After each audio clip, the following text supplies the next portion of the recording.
Hey guys, this is Dunk again. How's your day?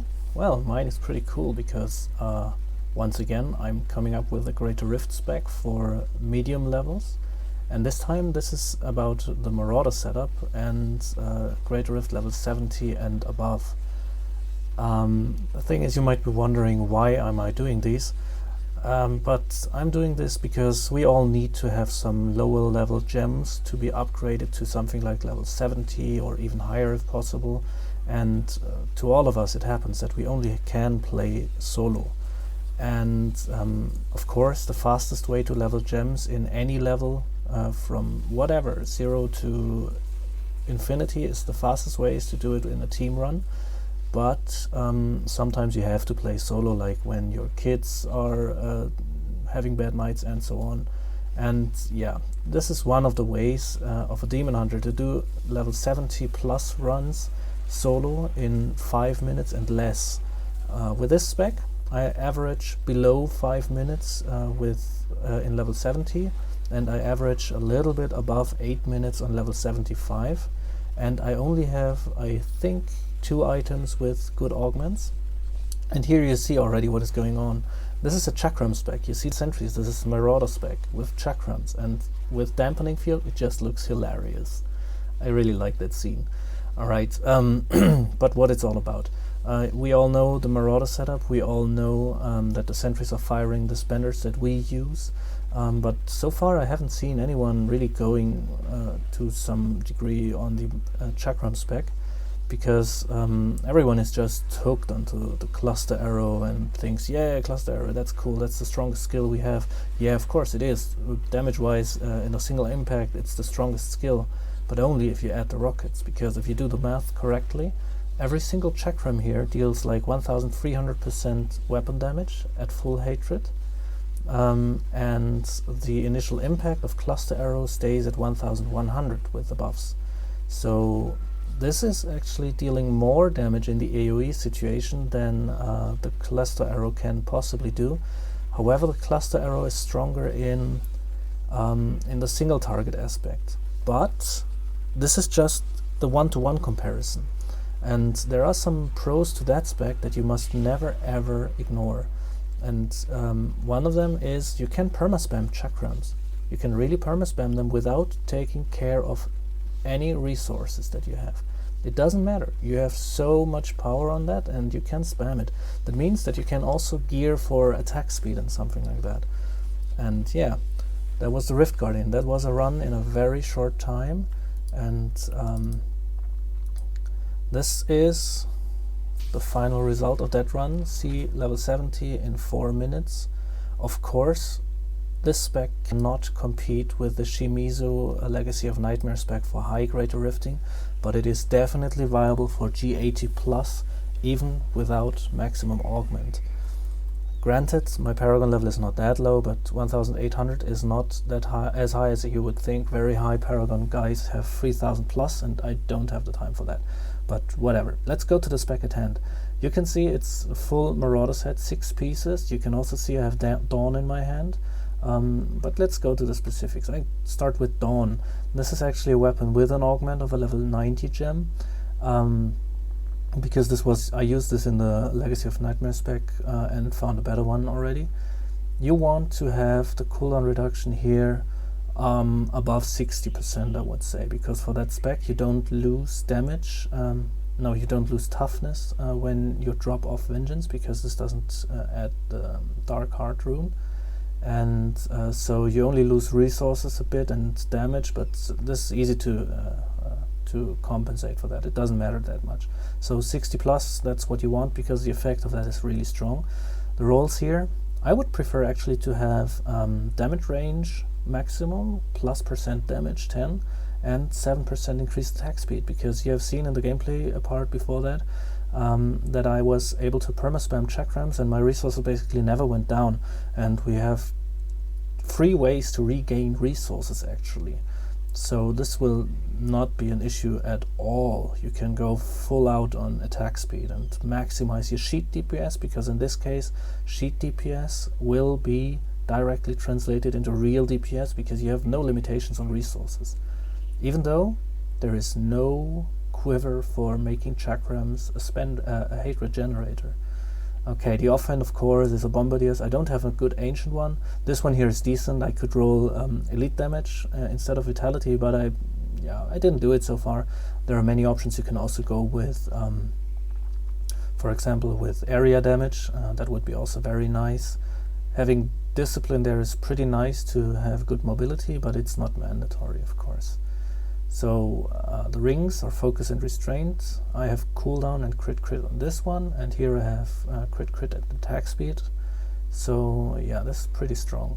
I chose cooldown on this one because the best Marauder gloves, I would show them here, are these, the best that I have found so far. They are really cool, like almost maximum on damage. Secondary chance to stun, 4.7%. That's hilarious. That's insane.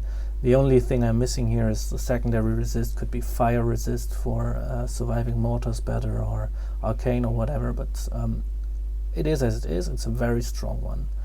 Then we have the shoulders. I have cooldown and resource cost reduction here. Actually, I would like to have some with cooldown reduction and area damage. I don't want to have, well, if I go full damage, I would also go for sentry damage instead of vitality, so it would be dex, cooldown, area damage, and sentry damage. But I'm actually not really sure if that is possible at all. It should be possible, but it's gonna be pretty hard to find. But however, the highly desired rolls here are cooldown and area damage. The helm, something like this. It's an ancient. It doesn't have to be ancient. It's not Legacy of Nightmares. Just dex, crit chance, chakram damage. That's it. Chest, yeah, same story. I could roll with sentry damage, but sentry damage is just a part of your damage, and it is not that much needed in the levels I'm doing here. Then the pants, perfect roll. Dex, wit, all res, high. Life after each kill. That's something I would like here as well. Life after each kill, because it increases your survivability. Boots like this, dex, wit, all res, chakram damage, perfect. And then the belt. You see, this is not a good roll. It's not even ancient. Dex, wit, all res, that's what you want, but you also want life there, you want life percent there, and you also want life per kill on the secondary, and you need the highest possible amount of damage reduction you can possibly get here. So 9%. Use the highest. I had perfectly rolled ancient ones with like 8.7% damage reduction for each companion, and still this one was stronger, much stronger defensive wise, and that little bit of damage that you can get from a belt and the dexterity doesn't matter. So go for the secondary effect. That's the main thing. All the other things are basically, yeah, just filling up the item to make it a real item. Then braces, these are now very good ones, not perfect because the secondary can go to 35%. Other than that, it's perfect. 6 crit chance, 20 physical, dexterity, vitality, and some secondary resistance. Fire, actually, that's very cool. And the amulet, that's a cool one. That's a perfect one. Could be ancient for augments, but that doesn't matter too much. It's actually the very best Hellfire amulet I ever found for Demon Hunter, so yeah, you want that. Then for the gems, legendary gems, it's Taeguk here. Of course, it's a high-ranked one, but still, it's easy, very easy to charge Taeguk and keep it up. Only you have seen in the gameplay of it that I lost it after a long loading screen. That usually doesn't happen to me, but it can happen. It's bullshit. Okay, because yeah, you have 2.3 attacks per second in the setup I'm using. You can go much higher actually.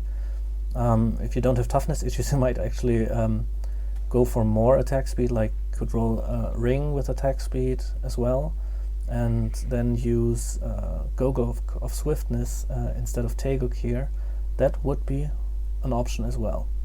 Okay, the other gems are not debatable basically. It's Zeiss Stone of Vengeance, you use that all the time, and of course Bane of the Trapped. There are many ways to proc Bane of the Trapped in the Marauder setup. One is the companion, the spider companion. Where's that little spider? Hidden behind the Templar, I guess. Yeah, here. The spider one. That is slowing as well. It has the slow AoE as well, so that's really cool. You can rely on that. You can use the Thunder Fury on the Templar to slow and to proc your Bane of the Trapped. but there is one way that is the best. And yeah, there's also another way. You can use Polar Station and place the sentries right on the monsters so that they get slowed by that. But I use the Guardian turret because this buffs my toughness a lot. You can see here. Yeah, if I would charge Tagak, in the end it's like 380 million toughness I have here. But yeah, that's not the best way to slow with a sentry. The best way, especially if you're running fast, is Thrill of the Hunt. Okay, but let's go to the skills in detail. Here I have Evasive Fire Hardened. That's because I use Focus and Restraint. And that's it. And this one gives armor as well, so more toughness. And that's the only rune in all those generators that does actually something for that spec, because it's enough to use it once every few seconds. In this case you would want to use it every 3 seconds if you need the toughness. And other than that you don't need it. You don't need the resources or something there. Okay, then Chakram, Razor Disc. I'm using the physical one, Razor Disc. You have seen in the gameplay part that it is going to the maximum range of that skill. Like if you use twin chakrams, those here, you can spam them as well, but they have a limited range. You see, they stop somewhere at the edge of the screen at the lower right corner here. And if you have smaller monsters that are sitting somewhere in between those two in that area, for example, they will not be hit by those, and this is not good. And also this one, the Razor Disc, it hits instantly where I want, and it has a massive AoE. You can see that. Really cool. And on top of that, if you place the sentries and they have some target to shoot at, they will shoot like cluster arrow does. Like there's no limitation, and the chakrams reach the target instantly. You can see that in many situations in the gameplay part. So that's why, especially for speedruns, physical one is much superior to the fire one. The others, all the other runes are basically useless. It's just physical against fire. Where is it here? The other ones are just too weak and too unreliable. And the physical one has even more pros, because it's buffing Vengeance if you have 40% physical damage, as I do. It's buffing Vengeance as well, when Vengeance is also in the buff list of the Marauder set, so it's doing a lot of damage. And it's buffing all those little pets that you have here. And it's including 3 wolves, and those wolves do AoE. And overall, this is some nice damage that you gain from having the physical runes. Alright, that's why I use the Guardian Turret Sentry. I use Volt Tumble as well. Yeah, that's just mobility. Vengeance Seeth for the resources. That's the only resource regeneration that you need, because you have the companion and all companions, and the bad companion is giving you hatred. Hatred every few seconds. And then there's the next one, which is Blood Vengeance. Since the sword that you use in the cube, let's go to the cube real quick. Here, the Sword of Ill Will. It's adding damage for each point of hatred that you have. And that means you want to stack it to the maximum. That's 175%. 175. So you also go for hatred in the Paragon points. You want to max out this. This is just the best damage that you can get there. Alright, then Thrill of the Hunt to slow the monsters. I use this because I said the other options are not that good, especially in speedruns. You can have seen that how I play that spec in the G70. It's very aggressive. I'm aggroing a lot of stuff, and if you do that, you cannot reliably slow most monsters. And since you also have Cull the Weak, I have that on my Hellfire, you're losing a shitload of damage if you do not use Thrill of the Hunt. Even all the other runes and options and whatever that you have to slow monsters are not good enough. They're not comparable to Thrill of the Hunt, especially in the speedruns.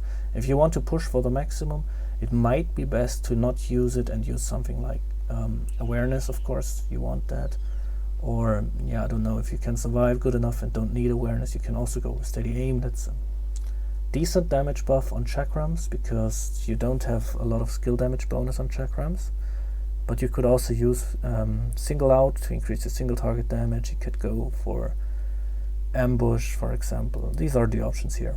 Custom Engineering, that's mandatory. Mandatory for everything with Marauder spec. Leech, I use that because you need to heal somehow, and monsters in G70 Plus are doing a bit of damage, so you have to heal it out. And of course, as I said, Blood Vengeance, which has the nice bonus that you also gain discipline from it if you pick up a health globe. That keeps your mobility in the speedruns high, and yeah, even without the bonus damage that you get from the hatred, this might be one of the prime choices for a spec like that. And that's basically it. Just cast those skills, Vengeance and Companion, when they are ready.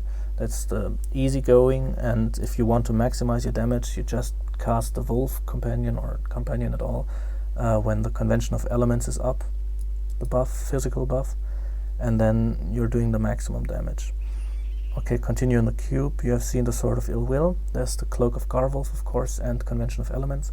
There have been some questions about why using Cloak of Garwolf instead of the Visage of Junes here for the Dark Heart. And that's an easy answer, because first off, you do not really need permanent Vengeance uptime in most specs. Even with the Seath here, it's okay for the resources, but if you use Visage of Junes, you lose toughness, and you will have a short time window where your toughness is only half, and this might get you killed. And on top of that, Cloak of Garwolf adds 2 more wolves. With a belt like that, that's 18% more damage reduction, and this 18% is added to all the other, like all the damage reduction you get from the belt is added to one big stack, and that's why it is stronger than, or it's the same power almost as Visage of Junes, because the stack that you get, the damage reduction stack that you get from the belt, leaves like if you have all the pets, that's 9 times how many pets do we actually have? Yeah, it's like 62% damage reduction or something, and only what is left from that, like the 38% that are left there, they will be halved by the Visage of Junes that you can use here. So that effectively adds a 19% damage reduction compared to the 18% that you get here. Or maybe it's even, yeah, it's somewhere in that range. So the belts and the Cloak of Garwolf, especially because it adds meat shields, 2 more wolves, which is meat shield, and you can stay safe and just spam your chakram, and they also deal some damage. So this is clearly the best option. Of course, if you have a low-rolled Zoe's belt with only 8, what's the minimum, 8% or something a little bit above that, you might want to go for Visage of Junes and permanent Vengeance uptime. But even then, it might be better to have Zoe's, because if you happen to die and you just casted Vengeance, you will sit there with 20 seconds or 15 seconds cooldown on Vengeance left and no toughness, and yeah, that's not a desirable option here. And yeah, this is the like the last spec to use if you want to upgrade your gems to level 70 plus, because above that it is completely useless to do it solo. You want to do all the other level ups in a team. Okay, so I hope you enjoyed it. I really enjoy playing that spec because this is something different, and it reminds me of the older M6 days where you were perma-spamming, for example, ball lightning and something, and I like that. It's really cool. It's fun for me. I hope you enjoy it too, and see you next time. Goodbye.